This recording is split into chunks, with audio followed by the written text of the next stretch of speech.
imperaatorite või keisrite kirikud väljendavad ka kontseptsiooni. Ja kontseptsioon on väikesel kujul esindatud ka meil Tallinnas. Toomkirik on ainukene kirik Eestis, kus on kuningaloos või kuningatrepp. Tavaliselt see trepp, mis viis üles rõdule, oli 50 sentimeetrit umbes, aga see on nüüd laiem, on 80 sentimeetrit. See on kuningatrepp. Kui ühel pool idaosas on altar, siis ilmaliku võimu koht oli vastaspoolel üleval rõdul. Vaatasid vastamisi. Need toomkirikus, need aadliloosid on minu teada hilisem lisand sinna ja selles ei väljendu kontseptsioon eriti selgelt, aga kuidagi siiski ka. Vähemalt aadelkond oli ennast niimoodi sinna vahepeale siis sättinud. Ka lossikabelites oli alati niimoodi, et see lossi omaniku Baieri kuninga lossis ja Saksamaal ma olen näinud teistes, kus on siis valitseja või kuningatroon ja teisel pool on siis altar. Saksamaal need kaiserliche toom, mis on Mainz, Worms, Speyer, neid on seal hulka kõik, on samuti niimoodi, et idas altari pool ja lääne pool on astmestik, mis läheb kõrgele ja seal on troon. See oli vist Wormsis või Mainzis, kumbas see oli, kus ma märkasin, et seal keisritroonil käib üks mees istumas. Ta jättis natukene siukese näoilme ja silmade poolest pisut nagu et keegi kohalik veidrik, mida ta vist ka ilmselt oli, aga lollakas ta ka ei olnud ja napakas ta ka ei olnud. Ja mina saan sellest niimoodi aru, et see mees tundis, et et tal on õigus sellele kohale istuda. Ja ma ei pane seda sugugi pahaks. Kui inimene tunneb, et ta sinna kuulub, see on ka üks põhjus, miks paljud pelgavad ja kardavad selliseid hooneid üldse, nad tunnevad, et nad nagu ei kuulu sinna. Nii et see on ka huvitav tähelepanek.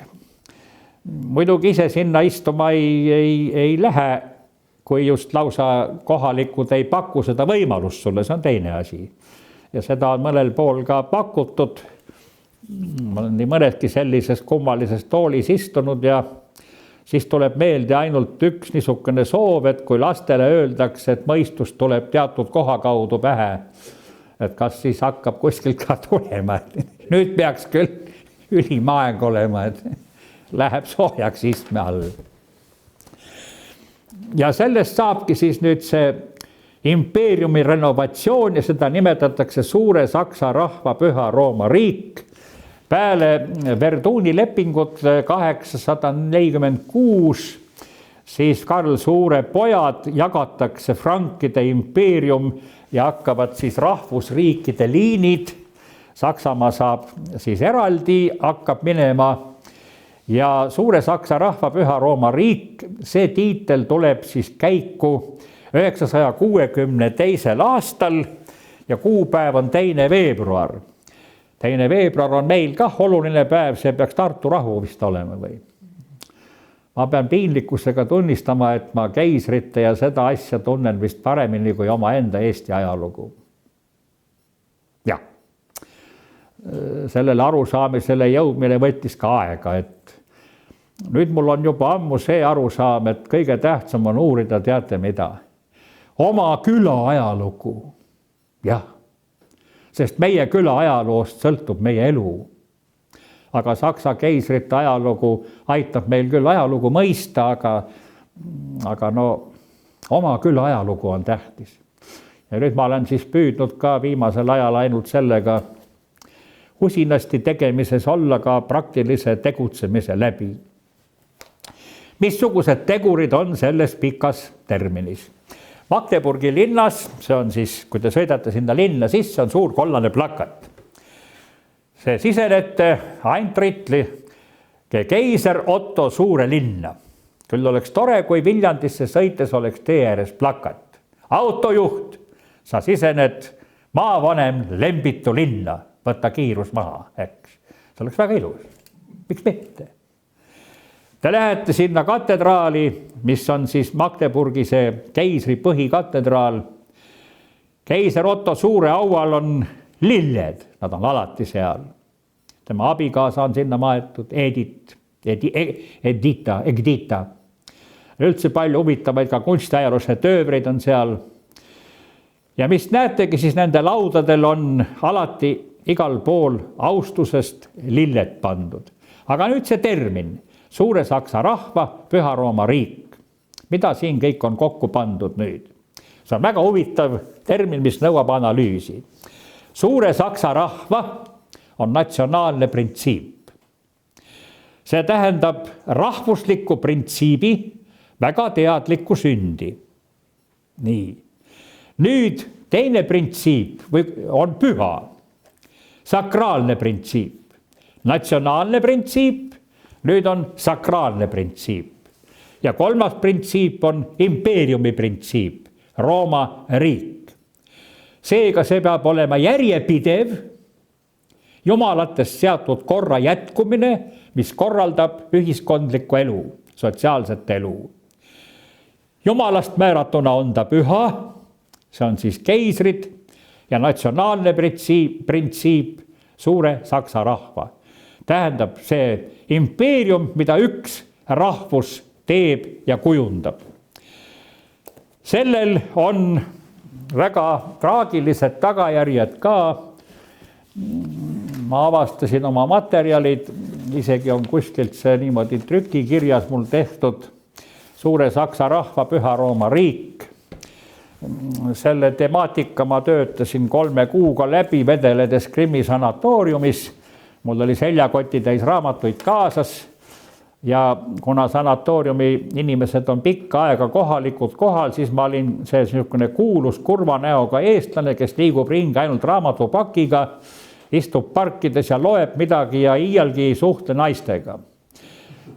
Nõukogude ajal sanatooriumites muidugi tekkisid inimestel seal niisugused lähedasemad suhted ja siis isegi arutati, et kui kaunitar peab see olema, kes minuga ära võlub. No, aga ei tulnud midagi välja. Nii, ja siis ma töötasin läbi igavese hulga raamatuid siis sellel teemal Suure Saksa rahva, Püha Rooma riik. Aastal 1962 ilmus Saksamaal üle 310 trükise, mis käsitlesid kõik seda teemat. Aga enne seda olid väga põhjalikud uurimused juba 20. aastatest ja siis need toovad siis lühidalt selle välja 2 asja. Ühelt poolt riiklusena ja ajaloolise saavutusena kui riik on see keskaegne keisririik kogu ajaloo kõige hämmastavam ja täiuslikum riikluse saavutis. Minule see kontseptsioon kangesti meeldib, muidugi ka väga paljudel isiklikel põhjustel, millele kindlasti leitakse palju vastuväiteid, aga sellistel teemadel inimesed on niisugused jonnakad ja sõgedad, et siis nad võtavad ikka pähe, et nii peab olema. Nii, eks ma olen ilmselt samasugune. Aga negatiivsena toovad nad esile midagi. See on see italiinische poliitik, Itaalia poliitika. Samal ajal see nimetus Rooma riik saab nuhtluseks keskaegsele Suure Saksa rahva, Püha Rooma riigile ja miks? Sest kindlasti taheti olla Rooma keiser ja sellega oli kindlasti vaja ka otsest poliitilist haldusvõimu Itaalia üle. Ja kogu see Itaalia poliitika oli üks igavene õnnetus, kuna keisrid sõdisid Itaalias seal selle eest, et siis kõik oleksid keisri alluvuses. Sitsiilia ja seal oli ju täiesti, seal on praegu maetud, seal keisrite hauad on seal ja kui te lähete sinna, siis te võite tänaval kohtuda sinisilmsete blondidega, kes on pärit veel sellest sakslaste ekspansiooni ajast seal. Vaat see mõneti mõttetu soov, see Rooma keisriks olemine tõi kaasa selle mõttetu tahtmise olla ka selle Itaalia kohalikud aldajad ja valitsejad. Loomulikult tõi see kaasa siis ka väga suured pinged paavstlusega, mis oli ka üks keskaegse vastuolu põhjuseks. Ja et see Itaalia poliitika põhjustas pikaaegse hilisema Saksamaa killunemise. Sel ajal, kui rahvuslik printsiip tugevdas Prantsusmaal kuningavõimu ja Inglismaal, raiskasid sakslased oma energiat sõdides Itaalias mingi mõttetute niisuguste peaaegu asjade eest. Paraku kahjuks jah. Nii et selle kohta on siis sakslased ise kirjutanud ka väga huvitavaid uurimusi, väga mitmeid kontseptsioone, aga ma arvan, et see on siiski objektiivselt ka põhjendatav, see suure Saksa rahva Püha Rooma riigi keskaegse riigi kõrgemus ja saavutuste näol, et see, mis saavutati kultuuris, majanduses, kunstis, esteetikas, kõiges, ja kindlasti üks selleks põhjuseks oli ka võimas demograafiline plahvatus ja seda plahvatust põhjustas keisrite tark põllumajanduspoliitika, mis oli külaelu edendamine. Kõik, kes tahtsid talu teha, said maa tasuta mine ja tee. Maa said omale päriseks, ainult pidid selle pärandama, et tekiks talupoegade seisus põlvest põlve. Kui Eestis tahame veel alles jääda, tuleks siin teha täpselt seda sama. Sellest sõltuks meie elu. Ja nüüd edasi siis muidugi põhjustas see ka selle suure võimsa ristisõja plahvatuse. Aadlimehel oli 10 poega, 1 päris feoodi, aga 9 hea, kui igaüks mõõga sai, mis oli ka väga suur varandus ja varustuse. Rüütli varustus, see oli sepp ja 4 selli tegid aasta otsa seda. See oli ikka suur töö ja see maksis 40 lehma. Greitsvaldi Kalevipoeg on väga tark raamat, seal on näha, et see autor on tundnud väga põhjalikult mütoloogiat ja vanakultuuri.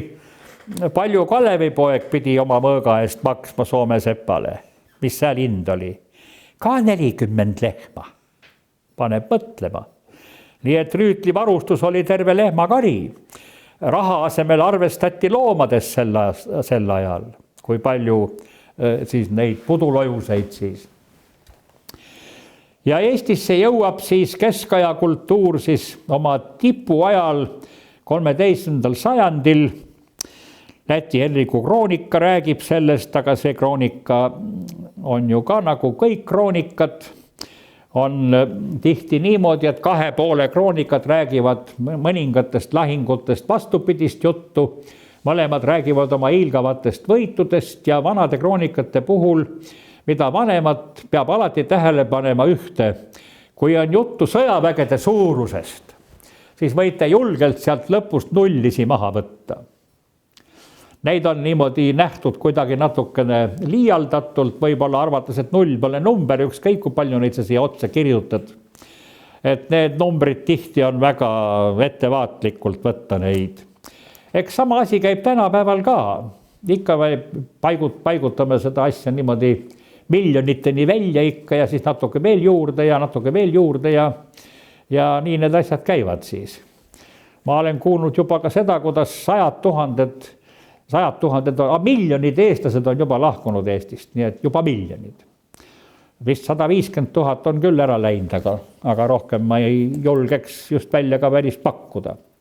Ja 13. sajandi Eesti siis muinasmaana, missuguses seisundis me siin olime. Kahju, et Eesti ei olnud jõudnud kuningriigi loomiseni ja maakondade ühendamiseni. Kahju. See on hirmsa, jubeda kahju meile ajaloost teinud. Leedulastel oli suurvürstiriik. Nad võtsid ristiusu ise vastu ja selle tõttu leedulased on võimsad katoliiklased ja alati nad mulle rääkisid oma katoliiklusest, aga meie vana usk oli Perkunas ja sellest Perkunasest räägitakse niimoodi, nagu see oleks kasvanud kokku katolitsismiga niisugune üks ilus loomulik tervik. Et nad ei näe vastuolu oma rahva usundi Perkunase ja kristliku usu vahel, vaid et kristlik usk oli nii nagu lilleõis sinna otsa ja niisugune edasikujunemine. Nii.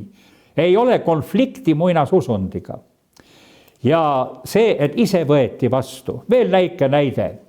Armeenia vabariik on vist sama vana kui Eesti, sest see oli 100 aastat tagasi oli aeg, millel tekkis üldse terves maailmas vabariike, nagu neid samuseid asju peale vihma. Nii et ka Armeenia vabariik on 100-aastane umbes. Aga kas te arvate, et armeenlased räägivad teile, et 100 aastat või? Ei, nad räägivad teile sellest, et Armeenia kuningriik on 2500 aastat vana. 2500. Hiinlased räägivad 5000 aastat. Sakslased räägivad mulle alati Tausendjährige Reichist. Venelased sellest, et 1000 aastat on Vene impeerium vana. Hilisemad poliitilised muudatused on nagu selle kõrval tühised. Näete, kui tähtis on see teadvuse jaoks. Ja selle tõttu minu idee on niisugune, et me peaks ise hakkama mõtlema 1000 aastatega ja mitte rääkima ainult, et Eesti 100, Eesti 100, Eesti 100. Meil tuleks öelda, mis Eesti 100. Eesti Vabariik on jah 100, aga Eesti, palju me 1000 aastaid siia niimoodi ilma valetamata võiksime siiski rahulikult öelda. Aeg-ajalt me kuuleme, et me oleme elanud siin sellel territooriumil palju 1000 aastaid. Vaat see tulebki aluseks võtta. See on hoopis teine teadvus. Siis on ka edasi mõtlemine selline. Aga nüüd me mõtleme niimoodi arglikult, ohoo, äkki tuleb 100 aastat veel. Ise ka ei usu enam hästi. Mina sain hea õppetunne selles külas, kus ma praegu oma kodukülas käin abiks. Väike kogudus remondib kirikut 10 aastat juba. Kohalikud väike grupp inimesi võttis suure töö ette, totaalne remont, uus katus, kaevati põrand välja, uus, kõik. Kuidas te julgesite seda niisugust suurt suutäit ette võtta? Ja juhatuse esimees ütles, tuleb mõtelda suurelt, küll siis kõik tuleb. Õige. Lõpu peal asi ja kõik on ilusti sujunud ja tehtud. Pea see 10 aastatki ei lähe. Nüüd on veel ainult vist oreli viimistlemine. Nii. Ja selle tõttu, vaat see niisugune ajaline mõtlemine on ülimalt oluline. Ja vanadel kultuurrahvastel, kellel see niisugune seljatagune on, see on lihtsalt tark mõtelda ainult sellest. No. Hiinlane naerab ja ütleb, mida ameeriklastel on meile õpetada riigi tegemist. 250 aastane ja juba on nad pankrotis omadega. Meil on 5000 aastat. 5000. Meil on kogemus, kuidas teha. Ja on ka. Sest kui Hiinas võeti võimult maha keiser Pu Li, siis ta oma õukonnaga sugugi ei tapetud teda ära. Hiinlased olid liiga targad selleks. Seda ei tohi puutuda. See on Hiina jätkuvuse sümbol. Saadeti ta Nõukogude Liitu ümber kasvatamisele. Nõukogude Liidus elasid nad muidugi pensionaadi elu, õppisid praktilist tööd tegema, tulid Hiinasse tagasi ja läksid tööle vastavalt õpitud praktilisele erialale.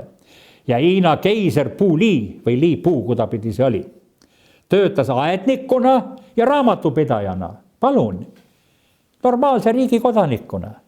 Nii. Venemaal tapeti Nikolai ära, aga seda ei teinud venelased, seda tegi see Trotski ja Lenini jõuk, kelle hulgas venelasi polnudki. See oli midagi muud. Aga tark on kuningas alles jääda. Miks Prantsusmaa põhja läheb? Sellepärast nad tapsid oma kuninga. Siis ei maksa enam midagi head oodata. Nii et see on väga niisugune tundlik küsimus. Ja nüüd, kui Eestimaal on siis maakonnad, see oli aeg 13. sajandil, kui kõik kaklesid kõikidega. Maakonnad käisid üksteist rüüstamas, lätlased, eestlasi, eestlased, lätlasi, leedulased, lätlasi ja eestlasi, eestlased ja lätlasid, leedulasi ja Pihkvat ja Novgorodi ja Pihkva ja Novgorod, neid teisi kõik vastamisi käidi pidevalt. See oli normaalne niimoodi tol ajal. Soomes turgu oli linn, kus kaubateedel kõik need viikingid, kes sõja ajal ainult röövisid ja tapsid üksteist vastamisi, aga kauplemise plats oli, seal ei tohtinud kakelda, seal ei tohtinud mõõkaga välja võtta. Nii. Kauplemise aeg turgu ja see piirkond, see oli rahupiirkond, sest saadi aru, et elu peab ka käima, eks ole. Täna kauplen sinuga, aga 2 nädala pärast lööme mõõgad kokku ja vaatame, kes kelle maha lööb. Nii. See oli see aeg, kui kõik röövisid kõiki, kõik sõdisid kõikidega. Eestlased läksid rüüstama Pihkvat ja Pihkval kaitset polnudki. Pärast selgus, et samal ajal Pihkvad rüüstasid Harjumaad. No, nii see käis tol ajal. Ega seda tänapäeval teisiti pole, ainult nimetused on teised. Nüüd tuleb minna demokraatiat viima. Ja vahele vastu tahame saada ainult natukene naftat, mitte väga palju. No kõik. Aitab küll meil. Me ei ole ahned. Nii. Kas maailmas pole midagi muutunud peale nimede? Sisu on ikka see sama. Oleks meil nüüd olnud selleks ajaks kuningriik ja juba liidetud kõik maakonnad. Ja kui selleks liitmiseks ka Lembitu või kes tahes oleks suutnud teha nii võimsa maleva, et ta oleks alistanud kõik maakonnad oma sõjalisele võimule. Ka Saaremaa kindlasti. Saarlased olid ju põhilised Mandri-Eesti rüüstajad, eriti Harjumaa. Midagi pole teha, nii oli. Et vaat meile tuli siis see kõrgkeskaja kultuur sisse sõjalise invasiooni läbi selles olukorras, kus me veel ei olnud riigiks kujunenud kahjuks. Ja selle tõttu ehkki Eestis oli paikkonniti kristlus juba olemas. See hilisem ajalugu varjas selle maha. Alguses mõõgapendade ordu ise, selleks, et põhjendada paavsti ees oma siia sisse tungi. Ja teiseks juba hiljem siis protestantism eitas juba ka seda katoliku aega. See oli see kurb lugu. Kust me seda teame? Kunstiajalooline Villem Raam, minu kirikuarhitektuuri õpetaja, 2 aastat ma olin ta eraõpilane, rääkis eriti Saaremaa kirikute ja Läänemaa kirikute arhitektuursetest elementidest ja matustest, mis on leitud. Valjala kiriku juurest kaevati välja kristlik matus, mis dateeriti ammu enne 1200. Nii, varasem matus, kristlike panustega. Ja asi on väga lihtne mõista. Kui Rootsist ja Taanist rööviti kaasa inimesi, kus juba oli ristiusk, siis on ju selge, et koos nende naistega või kes tahes sealt toodi kaasa ka nende usk. Ja nendel juba kaelas rippuvad seal talismanid ja asjad. Nii, see on ju selge. Siis need arhitektuursed elemendid, Ridala kiriku portaali elemendid on pärit, ei ole Saksamaalt, Prantsusmaalt. Ja me teame, et Prantsuse missioon läbi Stavangeri Norra kaudu oli siin Eestis ammu enne mõõgapendade ordu tulekut. Mõõgapendade ordu selleks, et õigustada oma sõjalist ekspansiooni siin, loomulikult midagi niisugust ei tunnistanud ja paavstile teatati, et ennem ei olnud midagi ja nüüd siis on. Paavst Honorius peale Innocentius III, kes 1215. aasta Lateraani kirikukogul pühendab Eesti ja Liivimaa Neitsi Maarjale, nõuab, et kohaliku elanikkonna olukord peab minema paremaks, kui ta oli enne. Et inimesed näeksid, et risti usu tõttu on midagi läinud, kasu on tulnud. Ordut huvitas rohkem ilmalik võim. Ja me teame, et siin Tallinnas Toomkirik, esimene oli puukirik selle koha peal, kus praegu on Rutu tänav. Ja seal 13. sajandi alguses ordu tappis kirikutäie kirikurahvast ja preestreid maha. Paavstile läks missugune teade. Seda tegid paganlikud eestlased. Nii et ordu käitus siin päris ikka nii julmalt ja päris sellisel mõttes küll, sest et ordusse liitus, orduga liitumine ja ristisõtta minek andis võimaluse sul oma patte kustutada. Sellega nendesse vägedesse tuli ka palju niisugust rahvast, keda võis oma kodumaal nimetada mõneti kriminaalseteks. Nii. Sellest hoolimata olid nad kindlasti oma usus ka siirad ja siiralt uskusid, et selle läbi me saame siiski omal ka oma hingeõndsust parandada. Aga esimesed 300 ordu aastat, seda on ajaloos meil hirmsasti laimatud ja miks? Ordu ajal ei olnud mingit orjust, vaid oli vasallsõltuvus. See on midagi hoopis muud.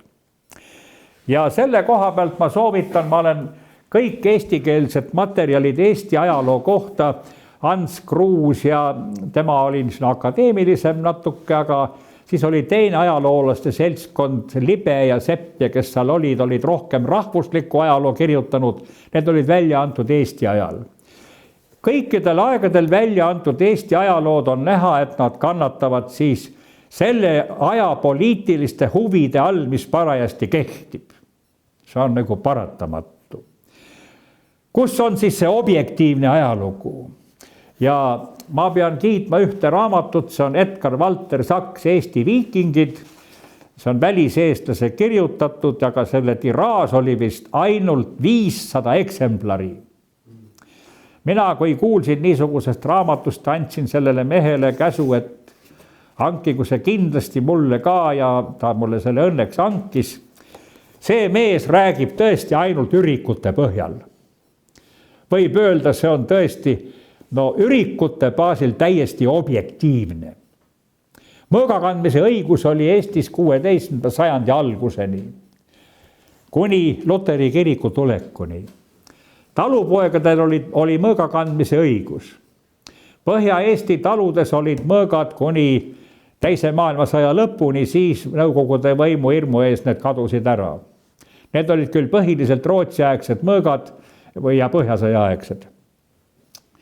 Nii et see on vast kõige objektiivsem ja siin on ka siis eestlaste rüüsteretkedest räägitud kogu siin Läänemere piirkonnas. Viimane rüüsteretk oligi siin eestlaste rüüsteretk Taani 1212. Nii. See oli viimane kants siin, kes takistas ida ja lääne kaubavahetust ja suhtlemist, siuke röövlipesa siin. See tuli siis ka võimu alla võtta, see toimus. Ja vasallsõltuvus tähendas seda, et Eesti maavanemad, Eesti ülikud, Eesti väepealikud, kõik pidid alles jääma.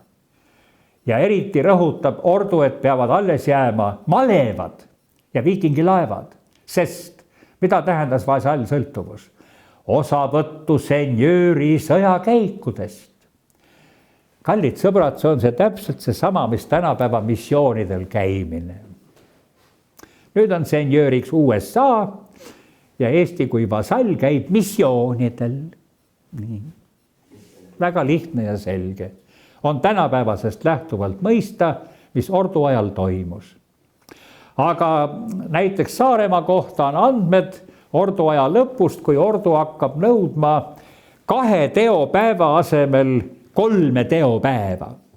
Siis öeldakse, oi, nii palju küll ei saa. See on liig. Nii et päris orjusesse me saame rääkida klassikalisel kujul alles. Tegelikult kõige hullem sajand vist on see 18. Kui päris orjuse niisugune kulminatsioon. Aga kindlasti see protsess hakkas samm-sammult niimoodi tasapisi tugevnema. See on loomulik protsess alati. Võim ja ka majanduslikud soovid on alati niisugused, et ega siin džentelmenlikud suhted kaua püsima ei jää ja hakkavad edaspidi sõltuma üha enam kohaliku rüütli või mõisaärra karakterist ja isiklikest omadustest. Sellest sõltub, kas ta on tõeline kohaliku rahva isa ja juht või siis see meil eriti nõukogude ajal ja kindlasti on see ka põhjendatud 18. sajandist see mõisaärra ja see mõisa ja talurahva väga võigas ja julm vastasseis. Et paraku see ka niimoodi oli, aga me ei saa üldistada. See väga sõltub alati inimestest. See sõltub niivõrd inimestest, et see ulatub ka kõige rangemate meie arvates totalitaarsete süsteemide organiteni välja, kus ka see asi hakkab mängima oma rolli. Nii et siin kehtib ka see reegel, et kui teil on ametiasju ajada, katsuge viia suhe ametlikust suhtlemisest inimlikule tasandile. Ja siis on asjad kõik teisiti. Nii. see on kõik asjad teised. Jõudke inimeseni sellest ametniku kestast läbi. Küll seal ka inimene on. Ja siis läheb kõik hoopis teiseks. Siis võib isegi Eesti ametnik, kes ametnikuna võib-olla ei ole võigas elukas lausa. Aga kui äkki inimeseks saab, siis on hoopis teine. Nii et kui minul on mitu korda eelarvamuste vihas keen, ennem kui ma tulumaksuametis selle ametnikuga rääkima lähen, pärast mul on häbi, et miks ma nii pahasti mõtlesin, ma leidsin eest ülimalt sõbraliku ja heatahtliku ja abivalmis inimese. Et näe, ei tohi ette niimoodi eelarmaslikult suhtuda. Ka see ametnik, kes esialgsel pilgul seal leti taga on niisugune viimane morda, äkki on hoopis midagi muud. Jõua inimeseni. Aga see ongi see lihtne inimese armastus, et sa ligimest armastad ja see pühib selle ametlikkuse liini minema. Ja siis on kõik teised. Siis juhtubki see, et sind peaks 15 aastaks kinni panema, aga mine siis koju päälegi ja kõik on hästi. No. Äkki on kõik hoopis teine. Ja neid andmeid on niivõrd laialt igalt poolt, et lassa ka olla.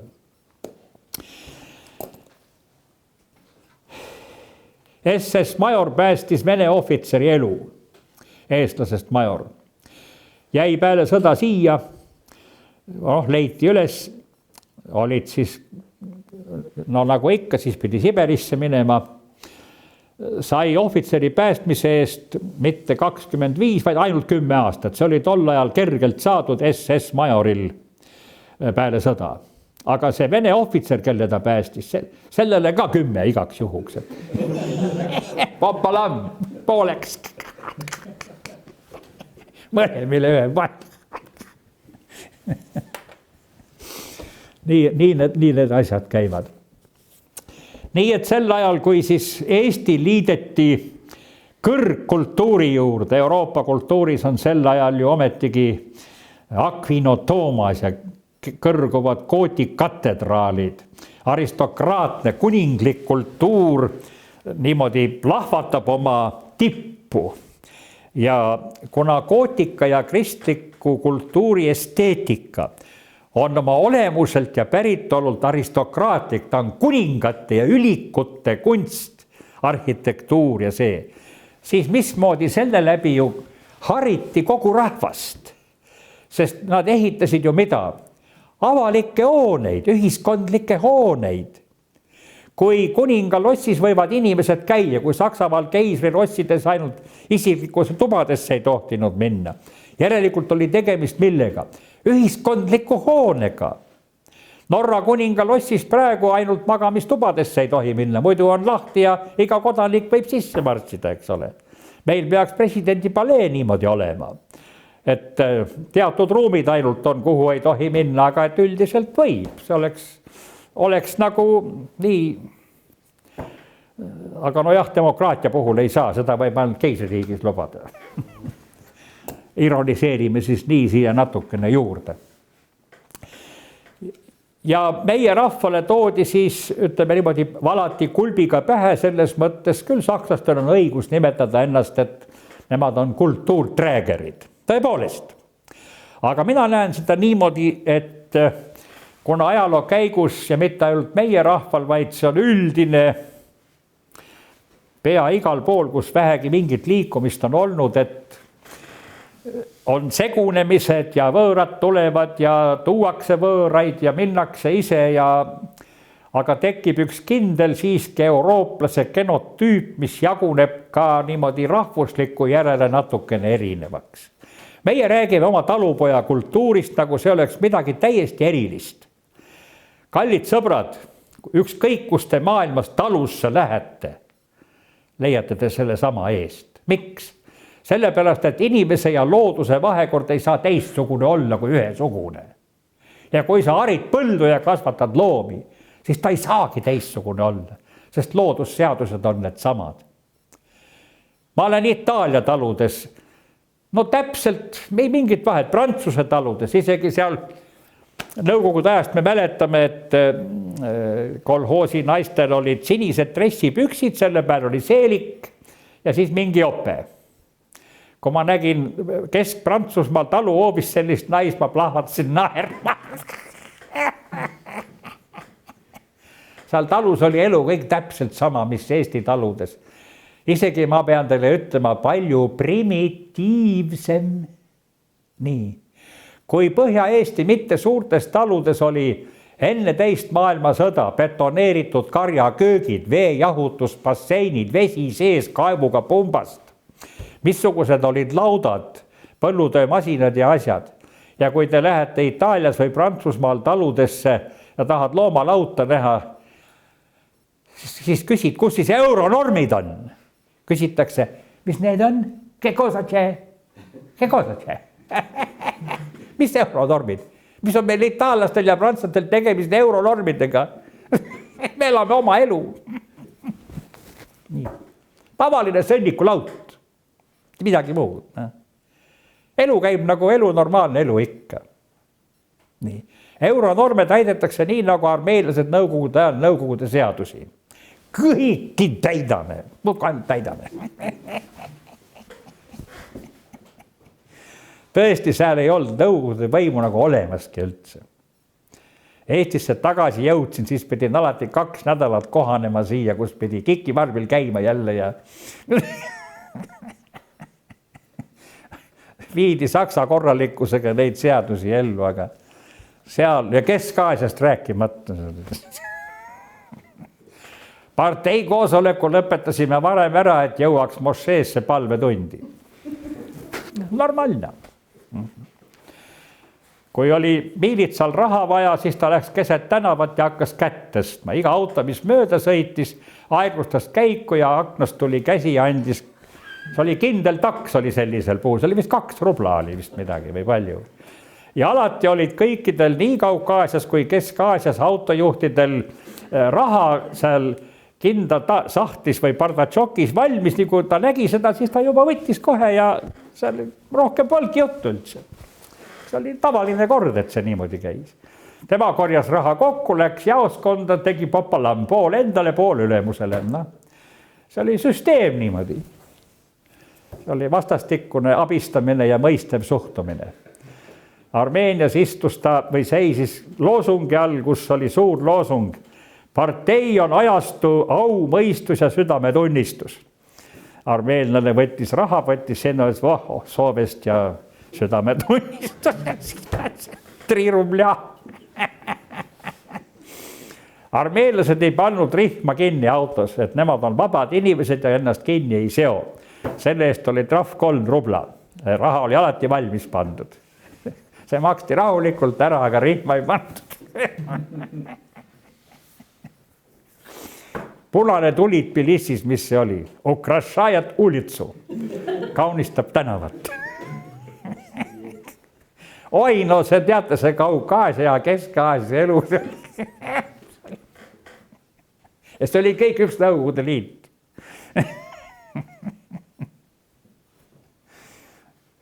Seal ei saanud küll aru, et piiranguid oli. Siis see seltskond, kellega ma tuttavaks sain, et kui mind huvitavad need vanad kirikud, et üks väga huvitav Armeenia kirik on, aga see on Türgi territoorium, et kas ma tahan, et lähme homme vaatama. Ma kuulge, et see on Türgi territoorium, see on ju pühad Nõukogude Liidu piirid, et nende rikkumine hoidku küll, me lähme kinni kõik. Armeeni vsovas možna. Tahate minna või ei lähe? Ma mõtlesin, et pagan võtaks jätame ära. Teie, et ei lähe. Viige mind Arakatsi mäe otsa. Sõideti nii kaugele, nagu auto läks, öeldi, no kaugemale enam kõrgemale ei saa. Armeenias on kõik võimalik, aga Mägiküla, Arakatsi mäe jalamil, viimane niisukene. Pisike tütarlaps, lumivalge pits kleitidega, ema kõrge kontsaga kingad jalas, vitsakene käes, ajab lambaid. Näeb, et ma olen võõras ja küsib, millal Armeeniasse tuli ristiosk?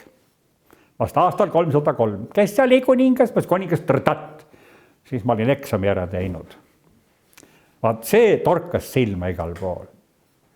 Nende mineviku eriti oluliseks pidamine ja see põhiline daatum oli see 302, 303, kui kuningas Trdat võttis ristiusu vastu. Vaadake, mis tähtsus on sellistel teadvusmomentidel ja sulle tehakse eksam kohe, kas sa seda tead. Ja kui tead, siis sa oled omaks võetud, sa oled meie.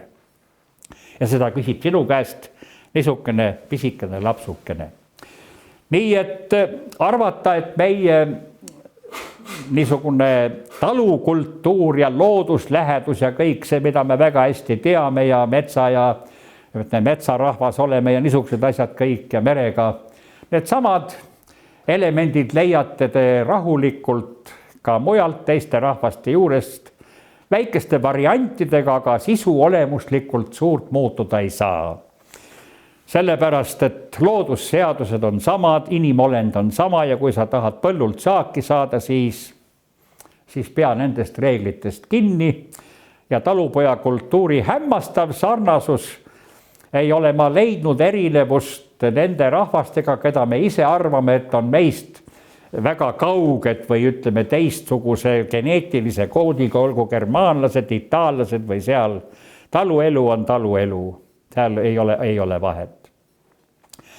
Aga kahjuks jah, et see, mis kui ise vasta võtta on üks asi, aga kui sul sunnitakse vasta võtma on teine asi, aga 300 aasta ordu aega on ka laimatud selles mõttes, nagu ei oleks ristiusk jõudnud eestlase teadvusesse ja hinge, see on täiesti vale.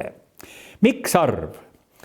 Meie rahva luule uurija, kahjuks hiljuti surnud mees, väga kena inimene ja niisuguse võimsa loodustunnetuse ja tajuga ja kristlane, kelles oli kaunilt ühendunud see niisugune perkuunase, ütleme siis see looduse usk nagu see ristiusk kokku, siis tema uurimuste kohaselt, tema nii mulle vähemalt ütles selle arvu, et ligis 1000 Eesti rahvalaulus on ära märgitud katolitsism. Kui rahvalauludes on sees katoliku usk, Maarja kultus, pühakute kultus ja teisi pühakuid nimetatud rahvalauludes, siis tähendab ikka, kui rahvalaul on, siis on ta omaks võetud.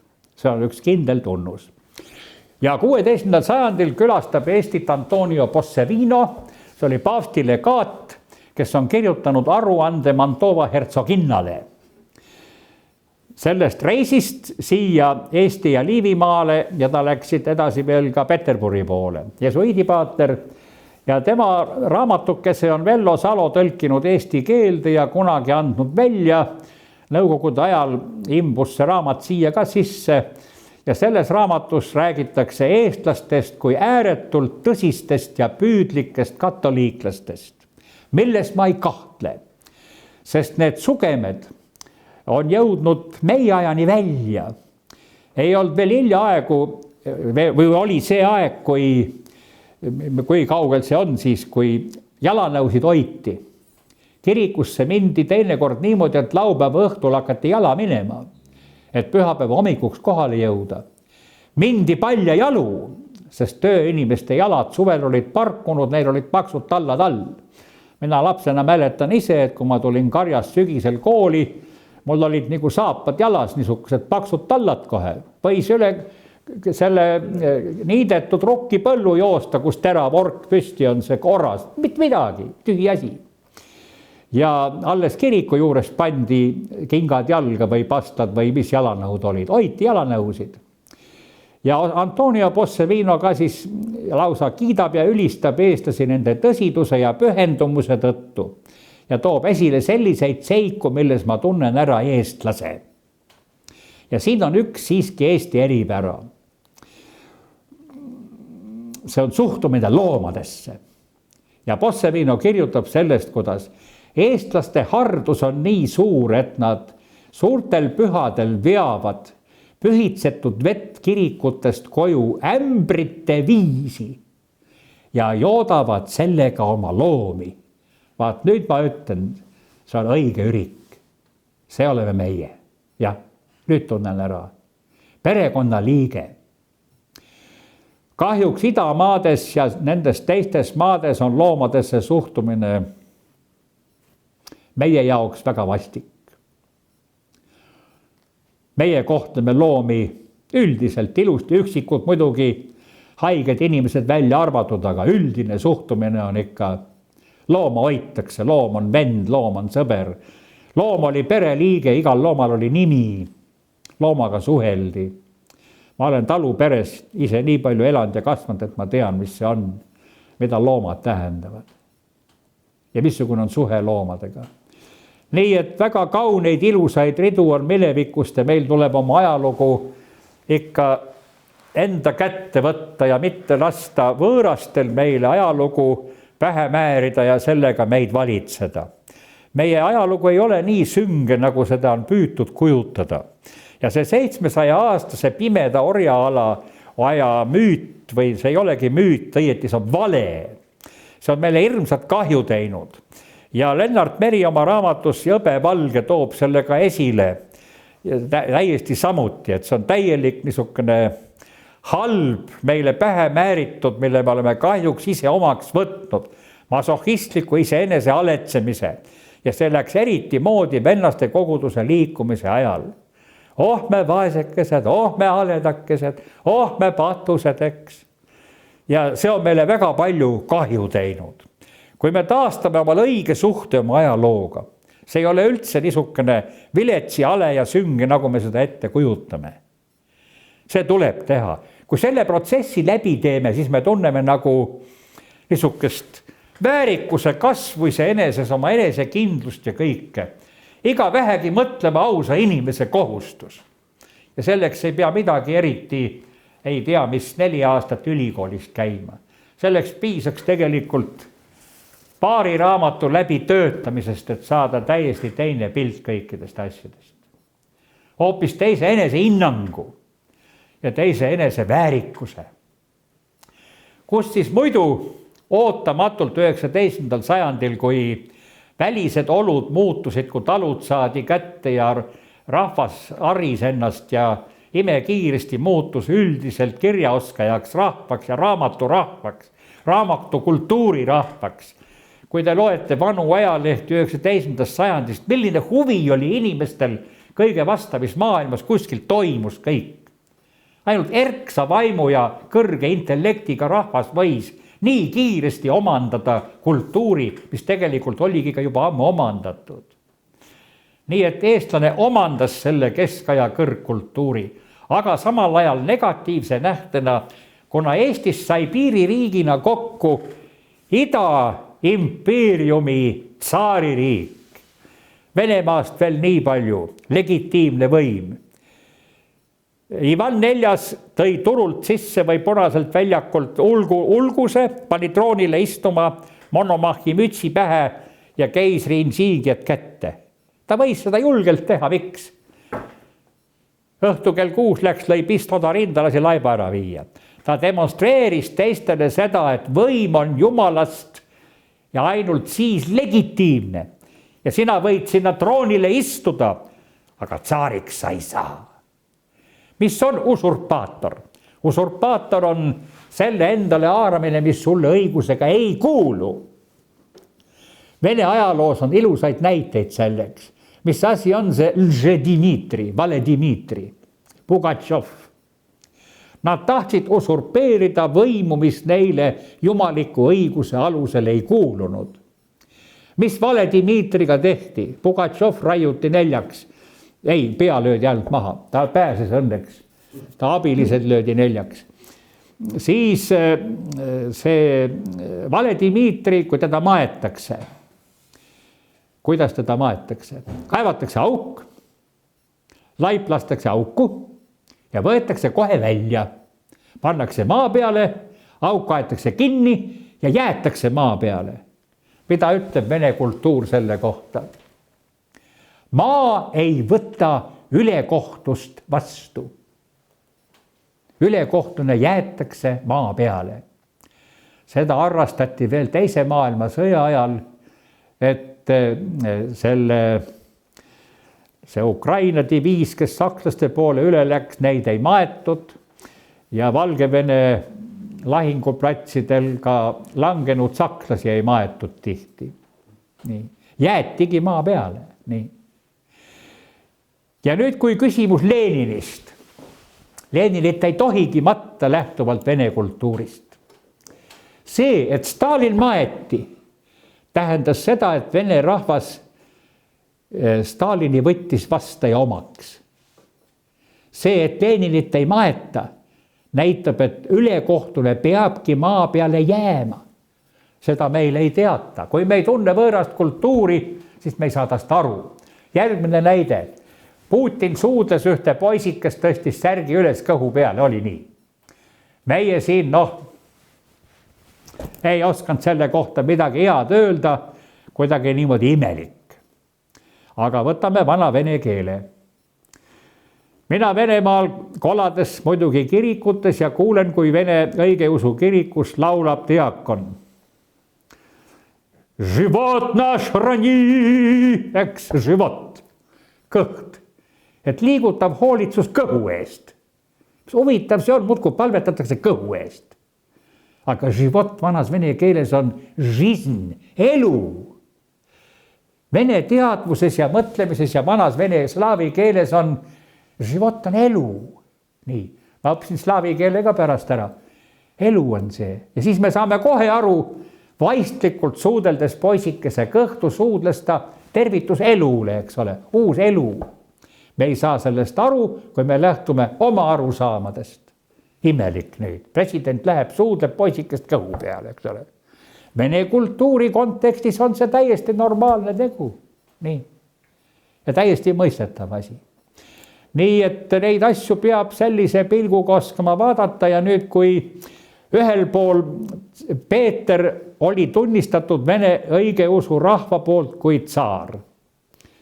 Ehk teisisõnu kuningana, rahvusriigi kuningana. Nüüd, kui Peeter esimene teeb enda tsaariks, siis tekibki vene kirikus lõhe. Vanausulised ütlevad, et see tsaar, kuningas jah, aga Caesar ei. Et keisri õigust tal ei ole. Sellest tekkis suur lõhe vene õigeusu kirikus, et Peeter kuulutas enda keisriks ja selle tõttu ka vanausulised nimetasid teda siis ka kurjaks vaimuks endaks. Mis see kõik Venemaal kaasa tõi selle niisuguse, see on niivõrd olulised on need küsimused, mida meie hästi ei mõista. Ja nüüd, kui Peeter siis liidab Eestimaa Venemaaga, kuidas, missugusel ajal, mismoodi peab ütlema? Peeter esimene liitis Eestimaa Venemaaga. Võib öelda ka, et siis, kui Peeter esimene vallutas Eestimaa, Eesti ühines ja liitus Nõukogude Liiduga. Aga võib öelda ju ka hoopis teisemidi, Nõukogude Liit annekteeris või siis inkorporeeris Eesti. Hüppame siis julgelt edasi veel ühe sammukese Euroopa Liitu. Kas meid siis liideti, inkorporeeriti, sest kuidas saab minna liitu 36% valijate häältega, vähemuse häältega, on nii. Valimisest võttis osa 65% ja nendest pooled hääletasid Euroopa Liidu poolt.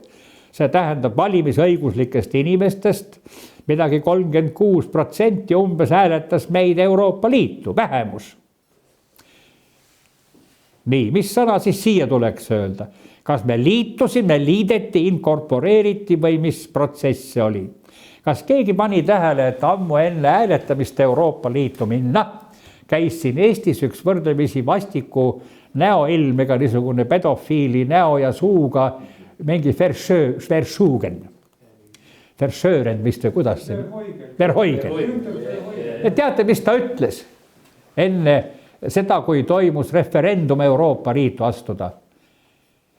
Eesti võtmine Euroopa Liitu on juba otsustatud.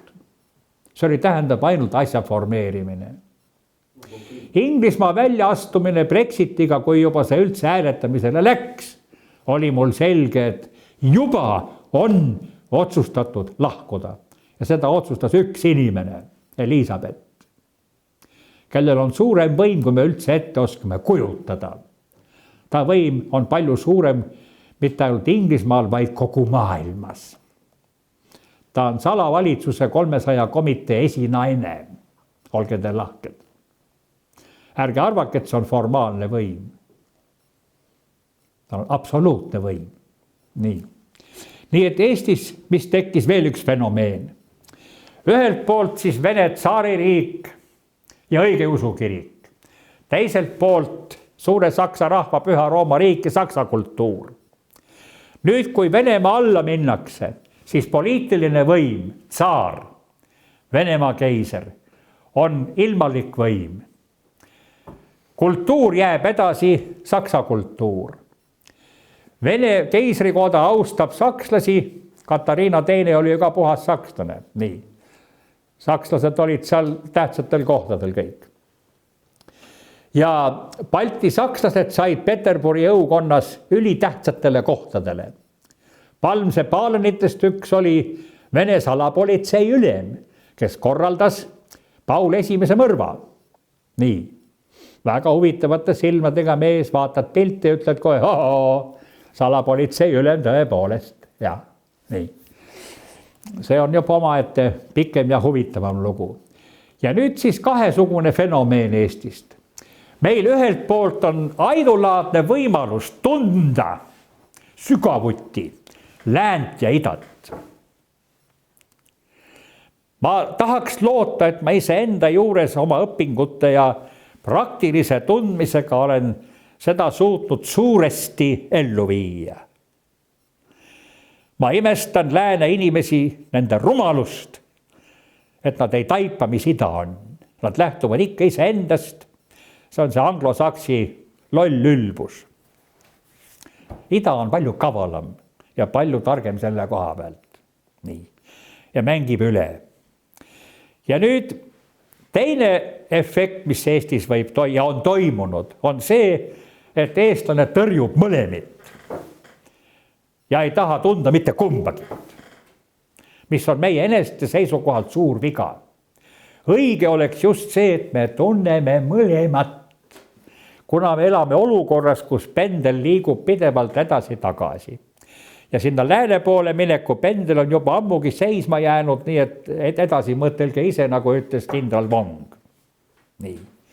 Meie ajalukku vaadates on selge, et kas te tõesti arvate, et nüüd iga Vesti Ameerika majanduslik sõjaline võimsus jääb maailmas domineerima? Ta juba enam ei domineeri. Viimased 2 aastat on kõige suurem majandus Hiinal. Kusjuures Hiina majanduses tegeliku töö moodustab 80%. Saksamaal tegelik töö 50%, USA-s 25%. Nii. Hiina ja Venemaa on omale varunud suurimad kullavarud, väike liigutus ja dollar kaob pooleldi maailmast valuutana, mis tähendab seda, et Ameerika kukub kokku. Miks Hiina ei tee seda? Sest nad ise kasutavad Ameerikat ära. Nii. Nad ise kasutavad teda. Hiinal on aega. Hiinlased ütlesid, 5000 aastat olime, me mõtleme 5000 ette. Nii. Milline pikk ettevõtlemine ja teadmine? Aeg töötab meie kasuks. Järske liigutusi ei ole vaja teha. Töökus, distsipliin, töökus ja esimesel kohal on sõna meie. Mitte minu isiklik, vaid meie. Sotsiaalne hüve kõikidel esimesel kohal, mitte isiklik hüve. Nii. Katsu sa Hiina vara maha müüa, saad kuuli. Ja kergelt saab Hiinas kuuli, väga kergelt. See piir on väga niimoodi teatakse, et kui tahad riigis korda hoida, mulle näidati filmi, kuidas 372 inimest lastakse Taevase rahuväljakul sõjaväe poolt maha surma mõistetud. Korruptsioon. Mingit alastust ei ole. Pauk ära ja kõik rahumajas. Seda imelikum on, et ikka on inimesi, kes lähevad ja teevad midagi, mille eest sa tead, et võid kuuli saada. Imelik olend on inimene küll. isu ja kiusatus on nii suur, et peab võtma. Nii et meil tuleb taastada oma suhe tõelise ajalooga, lõpetada iseenda masohhistlik materdamine, iseenda allapanemine ja teisalt vältida ka upsakust ja ülbust, et meie e-riik on rohkem digitaalne kui seal paljud teised vanad kultuurriigid. Vaat selles väljendub jälle see kultuuriline alaväärsus, see hirmus ajaga kaasas käimine ja etteruttamine, et näete, Kreekas ei saa kaardiga maksta, aga meil saab. Kreeklased on maha jäänud. Kreeklased ei põe alaväärsuskompleksi, nad on andnud maailmale 2 suurt kultuuri, hellenismi ja bütsantsi. Neil ei ole alaväärsust mingisuguse nutitelefoni ees. Mis see, et meile see digitaalsuse värk on nii tähtsaks saanud, see klammerdumine on ülimalt paha märk, see näitab, et meil ei ole omal mitte midagi. Aga tähendab, on hulk inimesi, kellel ei ole ja nendel on ühiskonnas liiga suur niisugune avalikus elus kisamise ja tooni andmise. Meil annavad tooni need, kes seda anda ei tohiks. Ja vaat nüüd ongi see häda, et kui me oleme lennuki komandoriks valinud reisijate hulgast näitlejaid ja telediktoreid ja kõiki muid, siis selgub see, et see ei ole minu silmis legitiimne ja kui põhiseadus ütleb, et valimised toimuvad, mis see on, iga märtsikuu üle 4 aasta kindlal kuupäeval otseselt ja vahetult ühel kuupäeval, siis eelvalimised ja e-valimised tähendavad seda, et ükski Eesti valitsus ei ole enam legitiimne, ka mitte Eesti põhiseaduse järgi. Nii. Kui legitiimsuse allikaks ei ole enam Jumal, vaid on kuulutatud rahvas, siis see rahva mandaat ei ole saadud põhiseadusega kooskõlas. Järelikult ei ole legitiimne. Midagi pole parata. No, tehke, mis tahate. On vastuväited, ei ole põhiseadusega kooskõlas. Ja huvitav, kui ma toon põhiseadusega ette ja torkan nina alla paragrahvi, siis asi see on, et isegi tavakodanikud, kes on, ütleme, ei ole kuskil poliitilises elus mingid figuuridega midagi, hakkavad kaitsma neid e-valimisi ja seda asja. Me oleme ikkagi edumeelsed ja kõik on garanteeritud, et seal midagi ei lähe viltu. Ja samal ajal räägime me mida? Venemaa sekkus Ameerika valimistesse. Kui on võimalik sekkuda Ameerika tehnoloogia taset arvesse võttes valimistesse, kas siis meile ei ole võimalik või? Samal ajal hiinlased virutasid ära Ameerika Pentagoni arvutitest kogu raketitehnika, mis jänkidel on. Venelased ja hiinlased ise ei pane midagi internetti, vaid tänase päevani käib kirjutusmasina ja paberiga töö. Ja vastavaid asutusi kaitseb 2 ringi julgeolekut. Välimine ring ja sisemine ring, kes omavahel ei tunne üksteist. Sisemine valvab veel välimist ka, nii, igaks juhuks. Ei pandagi internetti, sest sealt saab kätte kõik. No. Ja me nüüd oopleme selle e-valimisega, nüüd kõik võtavad maailmas meist eeskuju muudkui ja selle taga ei ole midagi muud kui teatud inimrühmade alaväärsuskompleks, kellel ei ole endal sidet oma kultuuriga ega kuulu selle juurde. Ja selle tõttu nende Euroopasse kuulumine on kuulumine lihtsalt kuhu? Vannituppa, WC-sse, mikrolaine ahju, nutitelefoni, see on see tehniline vidin ja olmeäsi. Aga kultuur kui selline, see jääb välja. Aga euroopalikud väärtused, mida meile räägitakse kangesti? Mina olen küsinud, mis on euroopalikud väärtused ja ma ei ole muud vastust saanud kui LBGT ja nüüd on see sõna veel väga pikaks edasi läinud kõik. Ja ainult räägitakse nendest euroopalikest väärtustest, aga tegelikult väga hästi avalikkuses ütles juba ammu selle asja välja Linnar Priimägi. Tema ei tunnista Euroopa Liidu väärtusi, ta tunnistab Euroopa kultuuriväärtusi. Ja kuidas saab võimalik olla, et euroopalikeks väärtusteks nimetatakse Euroopa Liidus neid väärtusi, mis on lausa otseses vastuolus Euroopa kultuuriväärtustega. Mina olen Euroopa kultuuriväärtuste poolt, aga mitte Euroopa Liidu.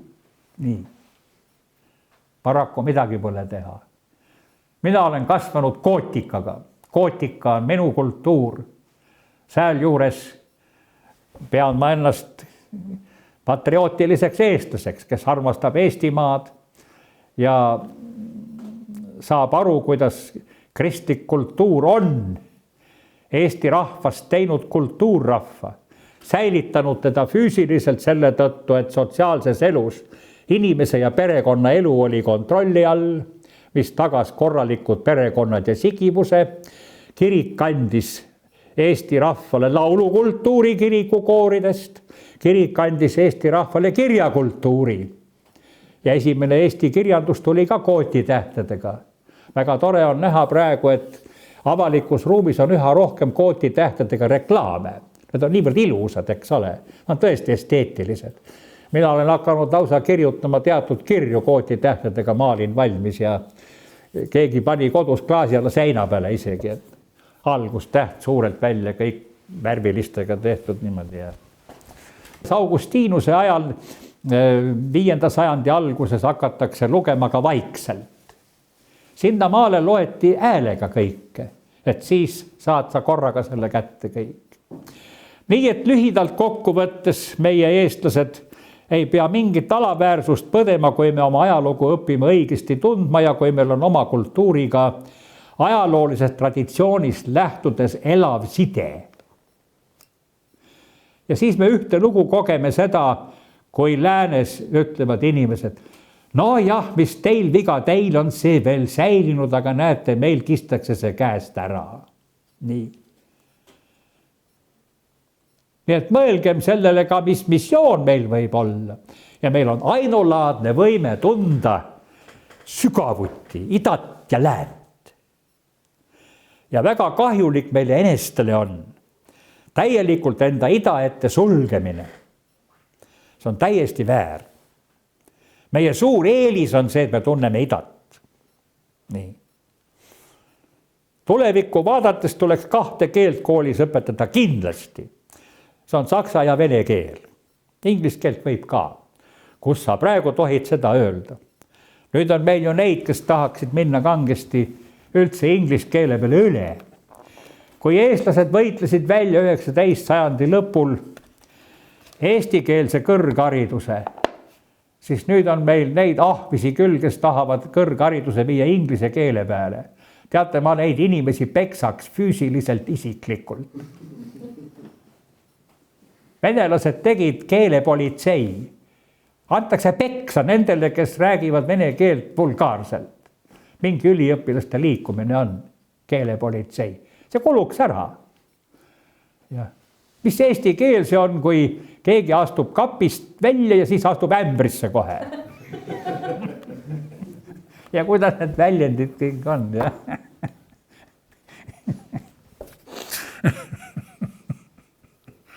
Teinekord ei saa arugi, millest juttu on. Ma olen kuulnud sellist juttu. Okei. Ma ütlen sulle puhtas eesti keeles, et kui sul paberit jätkub ja siis sa selle asja ära teed, siis sa oled happy ja mismoodi see kõik oli. Ingliskeelseid sõnu lükitakse siis sisse. Ciao, paka, davai. Puhas eesti keel, eks ole. No ei saa niimoodi. Klassikaline eesti keel on ilus, akadeemiline ja selles eesti keeles on võimalik väljendada mis tahes maailma kultuuri juurde kuuluvaid väga sügavaid asju. Palun, mis te veel tahate? Ei ole sellist asja, mida ei saaks eesti keele kaudu adekvaatselt edasi anda. Nii. Oma õpingute ajal ma hakkasin lausa nautima seda. Ma olin õnnelik, et eks meis kõigis on mingi niisugune protsent natukene süstitud sisse seda Eesti alaväärsust, et välismaa on ikka tark ja mis meie. Ja siis, kui ma nägin, et ei ole sellist filosoofilist süsteemi ega üheski teisest kultuurist, mida me leiaks eesti keeles vasteid või teiste sõnade abil seda sisu esile tuua. Teate, see oli tõeline nauding. Nii. Siin on me istume varanduse otsas ja arvame, et see peapiiskop Kiivit ütles ükskord ilusti. Elatakse oma tõelisest leivast, mitte külasaiast. Külasai ei toida. Nii. Hoidku, kui ma mõtlen teema suurusele ja kõik ja me kell on õnnelikult juba 10 peal. Keegi ei trambi jalgu, keegi ei vilista ja keegi pole kaasa võtnud mädamune, et mind nendega loopida. Ma tänan teid kannatlikkuse eest ja selle eest, mis te ise mulle kiirgate ja annate. Ma tajun auditooriumi väga hästi ja ma tavaliselt leian auditooriumist üles sinna saadetud inimese. Ainult mul pruugib niimoodi vaadata ja ma leian selle inimese kohe üles, kes on saadetud kuulama. Ma olen isegi vahel nii teinud, et ja teile isiklikult üks niisugune ütelus, et andke edasi. Aga kunagi Nõmme raadios, kui veel käisin, sageli ütlesin, et austatud kuulajad ja pealtkuulajad. Vahel on Margus Lepa ka seda öelnud, vahel, et pealtkuulajad. Aga filosoof Raukas ütles, et meid niikuinii kuulatakse pealt, aga et nad peaksid siis selle peale väga haritud olema, et me arutame siin teinekord pool tundi järjest mingit vana Kreeka kultuuri asja ja lahkame seda. Ja. Nii jätkame siis, kuni meile jõudu ja tervist on antud ja katsume oma eneseväärikust enda juures kultiveerida ja seda teistele näpuga näidata, et sa ise ei teagi, mis vara sul on.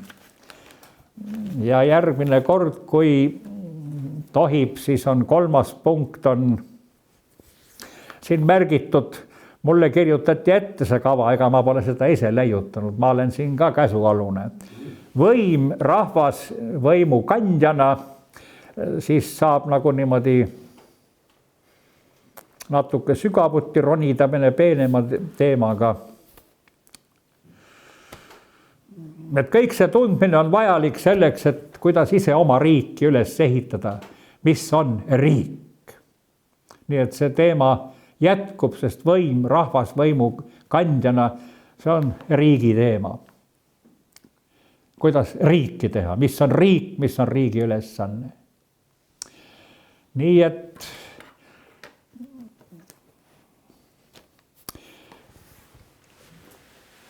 minu eralõbu on olnud, et ma olen ikka lapsest saadik püüdnud ise ennast ette kujutada kuningana ja keisrina. Nooremana ma kujutasin ette, et ma olen niisugune hirmus hea ja leebe ja kui ma lugesin ajaloost selliseid valitsejaid, kes on toime pannud julmuse akte, siis tundus mulle see niimoodi, et nii ei saa. Nüüd küpse mehena vist ongi küpsus selles, et ma tean, et valitsejana tuleb väga karme otsuseid teinekord vastu võtta ja teha. Ja hukkugu 100, et 100 000 ellu jääb. Tsaar Nikolai II oli hea inimene. Selle asemel, et tappa maha 10 000 revolutsionääri, hea inimene ei saanud seda teha. Tapeti hiljem 10 miljoneid. Su valikud on rängad. Valitseja peab suutma tegema neid valikuid. Ja sellepärast õige valitseja, kui vaja on, tapab oma pojad, kui seda riigi huvid nõuavad. Ja valitseja abielu ei saa olla kunagi armastuse abielu, see võib selleks kujuneda. See on alati poliitiline akt, kus esikohal on riigi huvid. Need on karmid asjad ja kui sa selleks küps pole, siis ära roni kõrgema võimu juurde. Midagi pole parata. Elu on karm, ajalugu on karm. Nimed muutuvad, julmuse avaldusvormid muutuvad, sisu jääb samaks. Me räägime siin sellest, arvud on muidugi paisutatud, nõiaprotsesside ohvreid on umbes 90 000, mitte 100 000 ja miljoneid, nagu räägitakse. Aga nüüd küsime, kui palju pommitati surnuks ühe ainsa pommitamisega Dresdenis. Seal põletati 2 päevaga surnuks fosforpommidega 320 000 inimest. Selle kohta ütlete. Hamburg 55 000, Leipzig 125 000, Tokyo üle 100 000, Hiroshima, Nagasaki 500 000. Kõik korras, tühi asi. Vajutame nuppu, plaks. Humaanselt, demokraatlikult. Nii. Muidugi niisugune üksik hukkamine on alati emotsionaalselt silma torkavam ja mõjuvam. Aga miks tuumapommiga põletada korraga terve linn maha? Ja keegi ei ütle midagi selle kohta, korras kõik. Pommitati ja kõik. Ja. Väga vägev oli. Nii et midagi pole maailmas muutunud. Ja. Iga aasta ajalehes on väike artikkel Hiroshima ja Nagasaki pommitamisest. Kuiv niisugune väike andmestik ainult, mis siis toimus selle kellaajal kõik. Kas on kunagi olnud ühtegi hinnangut? Et kas see pole mitte sõjakuritegu ja massimõrv, tsiviilobjekti hävitamine? Mitte iialgi. Nii. Topeltmoraal, oleneb, kes tegi. Ja. Niisuguses maailmas me elame. Me peame ka elusalt koju jõudma täna. Nagu Šveikis on kirjutatud küsimus, kas tohib sanitaarrongi pommitada? Ei tohi, aga kui väga tahetakse, siis võib küll. No.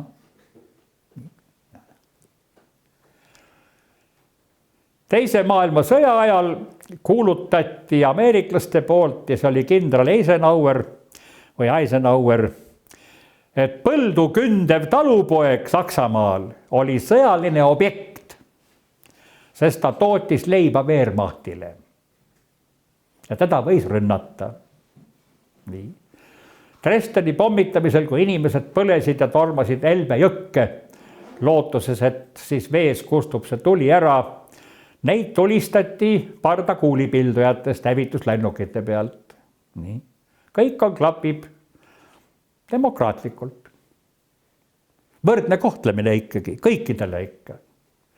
Rindel sõdivad 2 poolt vastamisi, mõlemad relvad käes ja surma saavad ainult sõdurid, aga võrdne kohtlemine nõuab, et kõik saaksid ikka, naised ja lapsed ka. Nii, 150 000 last põletati elavalt ära. Kus on hukkamõist? Mitte kuskil ei ole. Kes võib, kes ei või. Hukkamõist on valikuline. Aga ma lähen siin väga marru, kui minu õiglustunne hakkab siin karjuma lihtsalt, kui ma mõtlen, mis siin ilmas tehakse.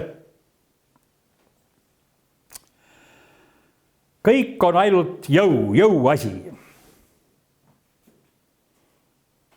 Sa võid tunnistada sõjakurjategijaks keda tahes, aga ennem tuleb see riik sõjaliselt vallutada, et saaks teda kohtu ette viia. Nii. Niisuguses maailmas me elame. Ja ärge arvake, et siin midagi paremat tulemas on. Ja.